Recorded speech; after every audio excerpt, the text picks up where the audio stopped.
બોટાદ જિલ્લાના રાણપુર શહેરમાં ટ્રાફિકની સમસ્યા દૂર કરવા પોલીસ એક્શનમાં આવી છે। રાણપુર પોલીસ સ્ટેશનના પીઆઈ એસ.એ. પટેલના નેતૃત્વમાં પોલીસ ટીમે મુખ્ય બજાર અને જાહેર માર્ગો પર ટ્રાફિક ડ્રાઈવ યોજી હતી। આ દરમિયાન રોડ પરના અડચણરૂપ દબાણો હટાવી લારી ગલ્લા તેમજ આડેધડ પાર્ક કરાયેલા વાહનો સામે કડક કાર્યવાહી કરવામાં આવી હતી।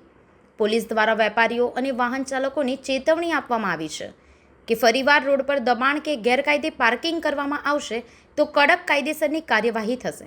આગામી દિવસોમાં પણ ટ્રાફિક વ્યવસ્થા સુધારવા આવા અભિયાન ચાલુ રાખવામાં આવશે। PI S A. Patel Ranpur police station. આજે રાણપુર પોલીસ દ્વારા રાણપુર શહેર વિસ્તારમાં બસ સ્ટેન્ડ વિસ્તારમાં ફૂટ પેટ્રોલિંગ કરવામાં આવ્યું। ફૂટ પેટ્રોલિંગ દરમિયાન જે રોડ ઉપર લારી ગલ્લાઓ જે અડચણરૂપ હતા એ તમામ હટાવવામાં આવ્યા છે અને તમામ લારી ગલ્લાવાળાને સૂચના આપી દેવામાં આવી છે કે હવે પછીથી એ નડતરરૂપ જગ્યા ઉપર આવી કોઈ લારી અને ગલ્લાઓ ના રાખે અને રોડ ખુલ્લો રાખે, જેથી લોકોને આવવા જવામાં અને ટ્રાફિકનો પ્રશ્ન ઊભો ના થાય।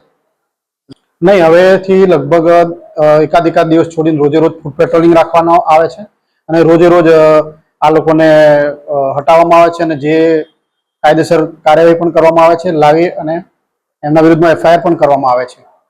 બસ એ લોકોને કે તમે ધંધો કરો, વ્યવસાય કરો તો જે જગ્યા છે, ખુલ્લી જગ્યા છે, ત્યાં પોતાની લારી ગલ્લાઓ રાખો અને લોકોને અડચણરૂપ ના થાય, ટ્રાફિકના પ્રશ્ન ના ઊભા થાય એવી રીતે પોતાની લારી અને ગલ્લા ઊભા રાખી અને વેપાર કરો।